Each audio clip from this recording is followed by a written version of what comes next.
நான் எங்க அப்பா மூஞ்சி காலையில பாய் டாடின்னு சொல்லிட்டு நான் போறேன் பாத்தீங்களா, திரும்பி நைட் குட் நைட் சொல்லும் போது தான் பாப்பேன். இது ரெண்டு தான். 24 hours நாங்க வந்து இருக்கிறோம்னா, இப்போ ஒரு நாள் போதுன்னா இல்ல 15 மினிட்ஸ் தான் எங்களோட லைஃபை காட்டுறோம். ஒரு 15 மினிட்ஸ் தான் இவ்வளவுதான் காட்ட முடியும் இன்னைக்கு ஒரு நாள். அதுக்கப்புறம் ஒரு லைஃப் இருக்குல்ல, அது வந்து நிறைய பேருக்கு தெரியல. இப்போ நம்ம 15 மினிட்ஸ் நாங்க வந்து என்ன காட்டுறோமோ அதை வச்சு ஜட்ஜ்மெண்டல் ஆயிருது. ஓகே இப்படிதான் இருக்கும் போல. ஒரு பொண்ணு கல்யாணம் ஆக போகுது அப்படின்னா அந்த குறிப்பிட்ட டைம் வந்து அவங்க ஃபேமிலி கிட்ட எவ்வளவு ஸ்பெண்ட் பண்ண முடியுமோ அவ்வளவு ஸ்பெண்ட் பண்ணிக்கணும்.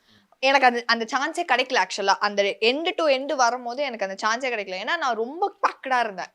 போகணும், காலையில ஏஞ்சி போகணும், போயிட்டு வேலையெல்லாம் முடிச்சுட்டு நான் ரிட்டர்ன் வந்து படுத்து தூங்கிடணும். ஏன்னா நான் டயர்டா வருவேன். ஸோ நான் படுத்து தூங்கிடணும்.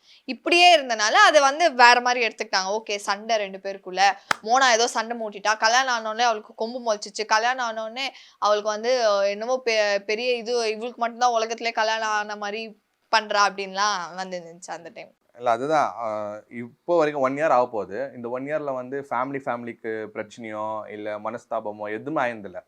ஆனால் இது வந்து இவங்களே நினச்சிக்கிறாங்க. இப்போ ஒரு வீடியோவில் நாங்கள் ஒரு 10 நாள் நாங்கள் வீடியோவில் வரலன்னா ஓகே ஏதோ பிரச்சனை போல.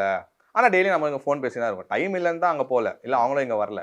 ஆனால் அது வந்து வேற மாதிரி கன்வே ஆகுது. இந்த மாதிரி பிரச்சனை அந்த மாதிரி இது கூட விடுங்களேன். ஒன்றுமே பண்ணிடு நாங்கள் யாருக்கும் இது பண்ணலாம். ஆனால் வந்து நீ செத்துரு அந்த மாதிரிலாம் வரும் கமெண்ட்ஸ். நீ உயிரோட இருக்க தெரியாது, நமக்கே தெரியாது. நீ இன்னும் உயிரோட இருக்க, நீ உயிரோட இருக்க அந்த மாதிரி எல்லாம் வரும். ரொம்ப அதெல்லாம் பார்த்தா நீ உயிரோட இருந்து யாருக்கு என்ன பிரயோஜனம்? அதனால செத்துரு அப்படின்னு. அடப்பா நான் ஏன் என் குடும்பத்துக்கு நான் வந்து பிரயோஜனமா இல்லையா அப்படின்ற மாதிரி இருக்கும். ஆனா இந்த மாதிரி நிறைய வரும். அழுதுருக்கீங்களா? ஓ நான்லாம் குமுறுவேன் இவர்கிட்ட. நான் வந்து எனக்கு அழுகையா இருந்தாலும் நானே அழுதுக்கிறேன் ப்ரோ. என்னையே வந்து ஸ்டார்டிங் ஸ்டேஜ்ல வந்து நிறைய பேசினவங்க எல்லாம் பயங்கரமா பேசினாங்க. என்னத்துக்கு நீ நோனா பெரிய இவனா அந்த மாதிரி பேசுறவங்க ஓகே பேசுங்களா. ஆனா கெட்ட வார்த்தையில பேசுறது, கமெண்ட்ஸ்ல திட்டுறது, இந்த மாதிரி மிரட்டல், கொலை மிரட்டல், நீ கல்யாணம் பண்ணிக்க கூடாது மோனாவை, என்ன காரணம் தெரியல, ரேண்டமா வந்த இன்ஸ்டாகிராம்ல வந்த மெசேஜ் அதெல்லாம். அப்போ நான் பயந்தேன். அப்போ அவங்க அப்பாட்டே போய் சொன்னேன், என்ன மாமா இந்த மாதிரி எல்லாம் வருது, நீ ரிப்ளை பண்ணி விடுமாப்ல, பயப்படாத, நீ இப்படிதான் வரும், ஒருத்தர் ஒரு விஷயம் நல்ல விஷயம் நடக்குதுன்னா இந்த மாதிரி எல்லாம் வருவாங்க, நீங்க அதான் தலைக்கு போட்டுக்காதீங்க. நிறைய மிரட்டல், நிறைய ஃபேக் இதெல்லாம் எங்களுக்கு வரும். இந்த நான் வந்து ஃபேக் வரும் மெசேஜ், ரொம்ப ஃபேக் மெசேஜஸ் வரும். அந்த டைம் அப்பதான் புது கல்யாணம் ஆன டைம். அப்போ நமக்கு அது பார்த்தா எப்படி தோணும்.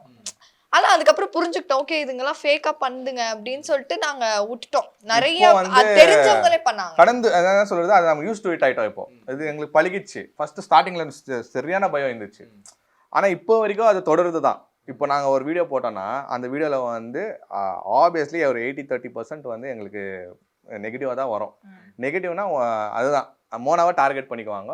அது வந்து தெரிஞ்சவங்க யாரா பண்றாங்களா இல்ல வந்து எனக்கு தெரிஞ்சவங்க தான் பண்றது. ஏன்னா நம்ம அப் டு டேட் அவங்க அப்டேட் பண்ணுவாங்க. இப்போ நம்ம ஒரு 15 மினிட்ஸ் 20 மினிட்ஸ் vlog போடுறோம். அதுல நம்ம சப்ஸ்கிரைபர்ஸ் நம்ம ஃப்ரெண்ட்ஸ்க்கு வந்து அவ்வளவு விஷயம் தெரியுமான்னு கேட்டீங்கன்னா தெரியாது. நிறைய விஷயங்கள் நாங்க கோ த்ரூ பண்றோம். அப்போ அந்த கோ த்ரூ பண்ற விஷயமும் நீங்க சொல்றீங்கன்னா அப்போ நீங்க யாரு தெரிஞ்சவங்க தான்.